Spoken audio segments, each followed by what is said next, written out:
Bonjour et bienvenue. Aujourd'hui, on se plonge dans une source un peu particulière, la présentation d'un guide pour les lycéens. Oui, ceux qui préparent le grand oral du bac, spécifiquement en physique-chimie. Exactement. Et notre objectif, c'est de comprendre comment ce livre propose d'accompagner les élèves pour cette épreuve. C'est souvent un moment un peu stressant, le grand oral. Ah ça oui, c'est clair. Alors la source, c'est la description, la présentation du livre, le grand oral, exemple rédigé en physique-chimie. Les auteurs sont Florence Clarix et Miguel de la Montagne. D'accord. Ça promet une méthode, des exemples. Bon, on va voir ce qu'il y a dedans. Allez, on décortique un peu ça. Allons-y. Alors, ce guide, il se présente comme un accompagnement vraiment pas à pas. L'idée, c'est de suivre l'élève depuis le tout début, la formulation de sa question, Oui, jusqu'au moment où il passe devant le jury. Le tout basé sur 3 exemples qui seraient complets et détaillés. donc une approche très structurée si je comprends bien. Voilà, ça a l'air assez cadré. Oui, et ce qui semble important ici, c'est vraiment la méthodologie qui est annoncée pour acquérir des compétences bien précises. C'est-à-dire, Il ne s'agit pas juste de réciter un cours, hein, c'est apprendre à construire une question qui soit pertinente, qui colle bien au programme de spé. logique. Ensuite, bâtir une argumentation solide qui tienne la route. Maîtriser aussi les codes de l'oral, comment on parle, comment on se présente, et même anticiper les questions du jury. Ah oui, ça c'est pas mal. Anticiper les questions. C'est assez complet comme programme, oui. Et pour y arriver concrètement, il y a quoi dans ce guide? On parle d'outils. Alors, le texte mentionne une approche progressive, ces fameux 3 exemples détaillés. Oui.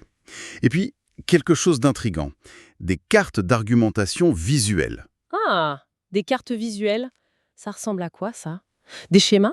Bon, on peut supposer, oui. C'est souvent très utile, surtout pour les sujets scientifiques, pour visualiser la structure logique d'un raisonnement, voir les liens entre les arguments en gros. Une sorte de mind map, peut-être? Voilà, c'est un peu ça, pour avoir le squelette de l'exposé. Le DID mentionne aussi un glossaire, ça c'est classique, mais toujours utile. Hmm. Des exemples de questions type du jury et commentés en plus, ça c'est précieux. Ah oui, ça c'est très concret. Voir ce qui peut tomber et comment y répondre. Exactement. Et enfin, une médiagraphie, donc des ressources pour aller plus loin. Pas juste des livres, mais peut-être des sites web, des vidéos. D'accord. Une panoplie assez complète en effet. Et les exemples, comment ils sont traités? Alors, chaque exemple serait analysé en 5 étapes bien définies. Ok, Comment on construit la question. Deuxièmement, les liens avec le programme officiel, il faut bien raccrocher ça. bien sûr. L'argumentation elle-même, en détail. Le cœur du sujet. Quatrièmement, la narration, le style oral, comment on raconte son truc, quoi. La forme, voilà.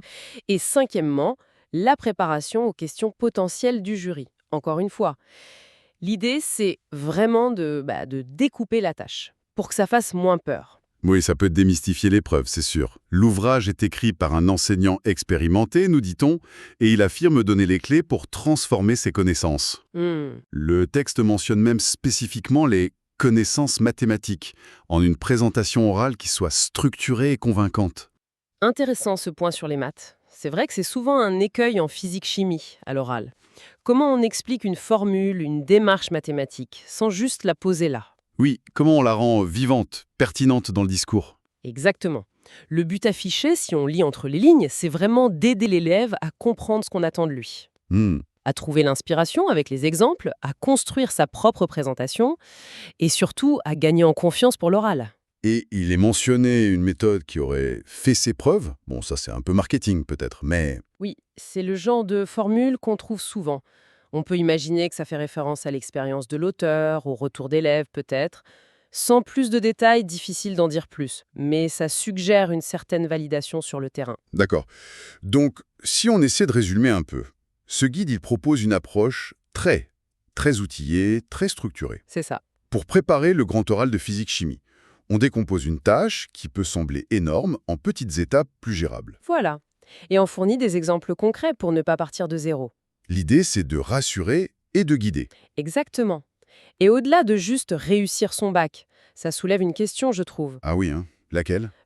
Cette compétence qu'on travaille ici, savoir structurer sa pensée, l'exposer clairement à l'oral, elle est fondamentale pour la suite, c'est évident, pour les études, pour le travail. Oui, bien sûr. Mais est-ce que le fait de l'apprendre via une méthode aussi décomposée, aussi cadrée, ça prépare vraiment à la spontanéité, à l'imprévu des vraies conversations, des échanges moins formels qu'on aura plus tard? Hmm. Bonne question. Est-ce que ça forme des bons récitants ou des vrais communicateurs capables de s'adapter? Voilà, c'est un peu ça. C'est une compétence essentielle, mais la manière de l'acquérir ici, très scolaire peut-être, pose question sur le transfert à d'autres situations. Une réflexion à poursuivre, sans doute.